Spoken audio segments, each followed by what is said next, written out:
BPF जुदि बेबायदि मावदोंब्ला proof हो जों राजि जों साजाखौ लानो राजि जुदि BPF जुदि मावदोंबा जों राजि खुलुमबाय लोगोसे गासैबो मानगोनां मेलेमजिबि रायजो राजा आफा बिदा फंबायमोनखौ फिन खनसेबाव आंनि बे गोदान भिडिअ बरना लाग्रोनाय जाबाय दुंहाव थासारि बयबो मिथिखादों बयबो नुखादों बे बड'लेण्ड बुब्लिया दिनै ओरैबायदि जोंनि गेजेराव जाथाय जायो बे जाथाय समाव बड'लेण्ड बुब्लिया माने खुनु खबर लाया माने जेबो जोंनि BPF नि माबा मोनसे घटना जानायफोरखौ दिनै माने बे गावनि मिडिया थ्रुयै माने जेबो होनो हाया बेलाय बिथाङा मा UPPL नि दालाल नामा UPPL नि रादाब नामा बियो जों बेखौ दुखु मोनो बड'लेण्ड बुब्लि आरो राइजिं बे मोननैयादि जानला मोनला मिडियायाव होबाय थायो दिनै नैबे मोनायाव थांनाय देरथानि मोनायाव जानाय घटनाखौ खबर लायालासिनो नोंथांमोना अबेबानि घटनाखौ लानानै सरजाबनानै जानला मोनला बुंनाय बेफोरखौ गार बड'लेण्ड बुब्लि आरो राइजिं दा दिनैयो माखासे पलिटिकेल इस्युखौ लानानै गावजों गावनि गेजेराव बुलायलायनायखौल' जुदि एसेबां रोंथारदोंब्ला बे BTC काउन्सिल पलिटिकेल सिस्टेमखौ जों बर' माहारिया माबोरै मोननाय माबोरै लाबोनो हानाय बेखौ बिसोर दिनैयो बावगारबाय नामा बावगारबाय बे BTC काउन्सिल पलिटिकेल सिस्टेमखौ जों बर' माहारिया माबोरै मोननाय बावगारनो सानदोंबा जानाय नङा साधारन पलिटिकेल इस्युखौ लानानै बुलायलायनायखौ जुदि रोंदोंब्ला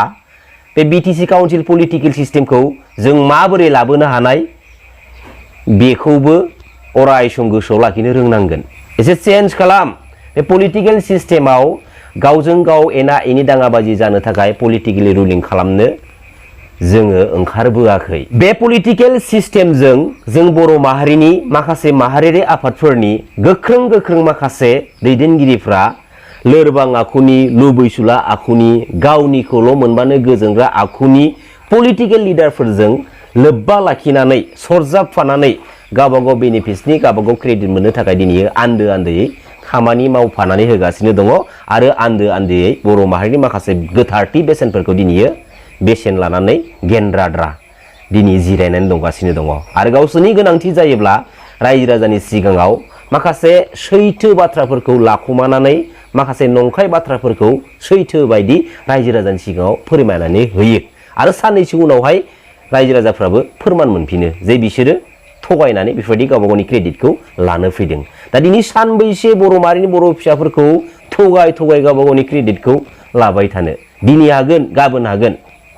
समफोर बहा खारगोन समफोर बहा खारगोन बे पलिटिकेल सिस्टेमाव जोंनो गोख्रों दैदेनगिरि नांगौ लोरबां आखुनि दैदेनगिरि जोंनो नाङा आरो जेब्ला समसिमहालागै लोरबां आखुनि गावनिखौल' मोनबानो गोजोनग्रा आखुनि लिडार्सफोरा जोंनि बे BTC काउन्सिल पलिटिकेल सिस्टेमखौ सालायलांबाय थानो सुजुग आरो सुबिदा मोनबाय थायोब्ला बेफोरबायदिनो गुबुंले बारहावाफ्रा दिनै एसे गाबोन एसे बांसिननिफ्राय बांसिन सुबिदा मोनगोन आरो जेब्ला बांसिन मोनसे स्टेजाव सुबिदा मोनगोन अब्ला समाव जोंनि बर' माहारिनि माखासे थामोनथानि सिस्टेमफोरा गुलाय गुजाय जानानै सेवहांगार जालांजोबनोबो हागौ आरो बे जोंनि BTC काउन्सिल पलिटिकेल सिस्टेमाव थांनाय 5 बोसोराव 2020 मायथाइनि उननिफ्राय थांनाय 5 बोसोराव गोबां रोखोमनि गाज्रि पलिटिकेल इस्युजों गुबुंले बारहावा बारहोनाय बा गुबुंले बारहावा सोमजिनायखौ जोङो नुनो मोनदों मानि थाखाय लोरबां दैदेनगिरि गावनिखौल' मिथिग्रा लिडारफोरा पलिटिकेल सिस्टेमखौ दैदेननो थाखाय बेफोरबायदि सुजुग आरो सुबिदाया दिनैयो इजियै मोनसे लामा मोनदों थांनाय 17 इयार्सआव जेब्ला मानाव गेदेर हाग्रामा महिलारि सारा जोंनि बे BTC काउन्सिल गभर्नमेन्टखौ सालायदोंमोन ना एन्टि बड' एन्टि ट्राइबेल हारिनि लिडार्सफ्रा जोंनि बे BTC काउन्सिल पलिटिकेल सिस्टेमनि बिखायाव आगान होनानै फंसेबो बाथ्रा बुंनो हायाखैमोन नाथाय बे थांनाय 5 बोसोराव परिबर्तन होननाय सोदोबा खोनानायाव जोबोद मोजां नाथाय मा जादों दायो गासिबो उल्था माबायदि परिबर्तन नुदों मिथिगौ ना परिबर्तना बोरै जाखो जाय परिबर्तननि गेजेरजों जेराव मानगोनां प्रमब्र बिथाङा परिबर्तन थिगानो दं जेब्ला समाव मानगोनां प्रमब्र बिथाङा परिबर्तननि स्ल'गानजों मोनसे दोहौ लाबोनानै रायजो राजाफोरखौ नंखाय मोनसे परिबर्तननि खोथा होनानै थगाय थसि खालामनानै खायदा बोराय बाहायनानै जोंनि बे BTC काउन्सिल पलिटिकेल सिस्टेमाव BTC आव एन्ट्रि मारिनानै खावब'ब'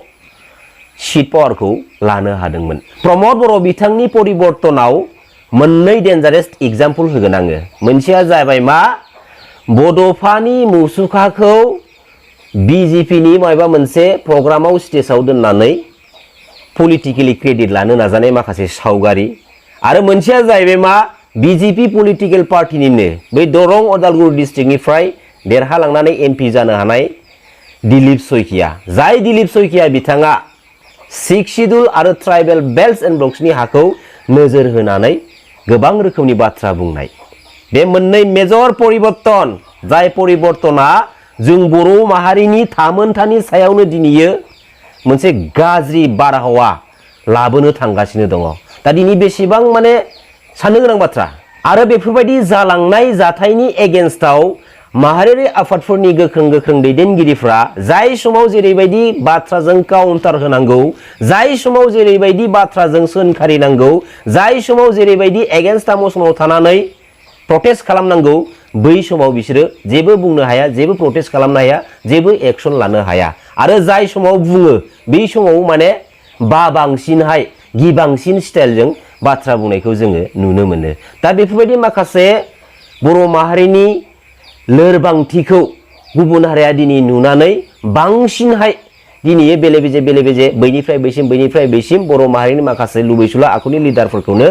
सामसागिरि खालामनानै जोंनि बे बिटिसि काउन्सिल पलिटिकेल सिस्टेमाव बांसिनहाय पलिटिकेलि गुबुंले खालामनो नाजानाय माखासे नुथायखौ जों दिनै नुनो मोनगासिनो दङ। जाय लिडारा गावनि बेनिफिट्सनि थाखाय गावनि उनाव जायफोर बड' इयुथ्सफोरखौ लाफानानै मिनिंलेस जाथावथारै गरसे गरनै लालाव सोनानै बेफोरबायदि खामानिखौ जाफुंहोनायाव दिनै डिरेक्सन होगासिनो दङ, बै लिडारखौ जों रायजो राजाफ्रानो साग्रिद जानानै बे जोंनि बिटिसि काउन्सिल पलिटिकेल सिस्टेमनिफ्राय एखेबारे जोगारखानांगौ। खारन जों रायजो राजाफ्रानो गोसो जाबा सोरखौबा लिडार खालामनो हायो, सोरखौबा जोङो बै लिडार बिबाननिफ्राय जोख्लायनोबो हायो। पावारा जोंनि नैबे मोनसे बेसेन गोसा भट, बेनो पावार। जाय लिडारा लोरबां आखुनि, जाय लिडारा कुनु मोनसे क्वालिटि गैया, जाय लिडारा रायजो राजानि बेसेनखौ जेबो माने सन्मान होनो रोङा, जाय लिडारा जोंनि माखासे सिस्टेम आरो सिचुएसनखौ नोजोरथि होनानै बे पलिटिकेल सिस्टेमनि गेजेरजों कुनु मोनसे सिस्टेमेटिक लाखिनो रोङा, बैबायदि आखुनि लिडारफोरा, गावनिखौल' मिथिग्रा आखुनि लिडारफ्रा, लोरबां गोसोनि लिडारफ्रा मा खालामो, माखासे इयुथ जेनेरेसनफोरखौ गावनि आगसि आगदा लाफानानै गरसे गरनै लालाव सोनानै माखासे डार्टि पलिटिकेल इस्युजों बिसोरनि ब्रेनखौ डाइभार्टेड खालामनानै गावबा गावनि मोन्थायखौ मोननो थाखायनो बै इयुथ्सफोरखौ बिसोरो गाज्रि मोनसे थासारियाव बिसोर थिनहरनानै खामानि मावनो थाखाय बिसोरो बिथोन हरो, अर्डार हरो। दा मोनसे बाथ्रा बुंगोन आङो, जायफोर इयुथ्सफोरा, जायफोर जोंनि जेनेरेसनफोरा बे गाज्रि गोसोनि गावनिखौल' मोनबानो गोजोनग्रा आखुनि लिडारफोरजों थाफानानै उन सिगां थाफानानै बै लिडारखौ सापर्ट होबाय दंना, बै लिडारनिफ्राय हायोब्ला गोजान जानानै गावबा गावनि आगानखौ गुबुन मोनसे सैथो लामायाव आगान होनानै दिनै खामानि मावनो नाजा। नङाब्ला जाय लिडारा नोंसोरखौ दिनै मिसइउज खालामदों, बिनि डिरेक्सनाव जाय खामानिखौ मावदों, नोङो जुदि खैफोदाव गोग्लैबा बै लिडारा नोंखौ खेबसेल' खौरां लाहैगोन, उनावहाय नोंनि जा गोरोन्थि मावनाय बे गोरोन्थिनि साजाखौ नोङो लाइफ टाइम नोङो लालांनांगोन। बे लिडारा नोंखौ मालाबाबो नायफिना, बे लिडारा नोंखौ मालाबाबो बासाया, खेबसेल' नोंखौ खौरां लाहैगोन। मिथिबाय? मा दरखार दङ? गाज्रि लिडारजों थाफानांगौनि मा दरखार दङ? गाज्रि गोसोनि गोसोम गोसोनि लिडारफोरजों थाफानानै जेबो खामानि दा मावफा। मिथिबाय? आरो बै माखासे साब्रै साबासोल' दं दै जोंनि बे बिटिसि काउन्सिल पलिटिकेल सिस्टेमाव, साब्रै साबासोल' दं गाज्रि आखुनि पलिटिकेल लिडारफोरा। मिथिबाय? बै साब्रै साबासो गाज्रि आखुनि पलिटिकेल लिडारफोरखौ आपकामिं 2025 बिटिसि बिसायख'थिनि गेजेरजों बे बिटिसि पलिटिकेल सिस्टेमनिफ्राय एखेबारे किक आउट खालामनानै गोजान खालामथारनांगौ। आरो बिसोरनि पलिटिकेल केरियारखौ आपकामिं 2025 बिटिसि बिसायख'थिनि गेजेरजोंनो डिस्ट्रय खालामथारनांगौ। आरो बिसोरो अलरेडि डिस्ट्रय जानो थांगासिनो दङ, जायनि थाखाय बिसोरो कुनु मोनसे मोजां इस्यु गैला।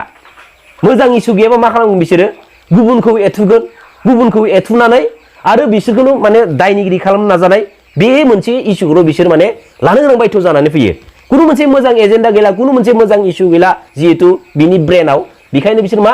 सोरखौबा बुलाय होलायगोन सोरखौबा एथुनानै माने होसोलाय होलायगोन बेनिफ्राय आन्दो बिसोर माने पलिटिकेल माने क्रेडिट लागोन नैबेसो बिसो सासे गाज्रि गोसोनि सासे लुबैसुला गोसोनि लिडारनि आखुआ बेबायदि आरो बेबायदि लिडारफोरा जोंनि बे बिटिसि काउन्सिल पलिटिकेल सिस्टेमावल' नङा माहारिनि जायखिजाया सिस्टेमाव बिबानाव थानानै जोंनि माहारिनि माखासे सिस्टेम आरो पलिटिकेल माखासे पावारखौ आखायाव लानानै सालायलांनो सुजुग आरो सुबिदा मोनबाय थायोब्ला बेफोरबायदिनो दिनै एसे गाबोन एसे बांसिननिफ्राय बांसिन गोबां रोखोमनि गुबुंले बारहावाफ्रा जोंनि बर' माहारिनि बिखायाव पलिटिकेलि नन पलिटिकेलि जोनोम जानो गोरलै मोनबाय थागोन साग्रिद जा गोजोन्थों खुलुमबाय जै बर' हारिनि जै बर' बिमानि